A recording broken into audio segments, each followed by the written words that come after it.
How to remove all files from Google Drive. Hey everyone, in this tutorial I'm going to show you guys how you can easily remove all files from Google Drive. But before we do that, don't forget to leave a like down below and subscribe to the channel. So the first thing you have to do is open up any web browser you have.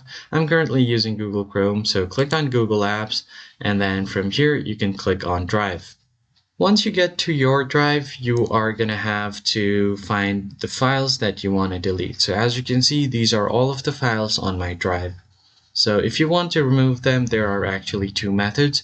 You can either remove them one by selecting the file, by clicking on this trash icon, and then it will be moved to trash. And after you do that, you just select another item and then click on trash. Or what you could also do is just right click on this, and then you'll have this move to trash option. And if you want it to be easier to view, you can list it on like this.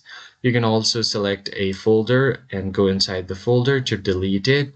So before you do that, if you want to select all of them, what you can do is just click on one of them, click on these three options, and then click on move to trash.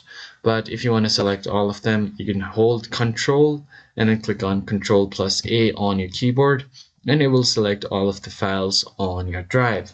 And once you do that, you could just go ahead and simply click on the delete icon, and they will be moved to your trash. Now click on this trash icon on the left side of your screen, and from here you'll find all of these items. So if you want to clean out your trash, just go ahead and click on this empty trash option, and all of these files will be deleted forever.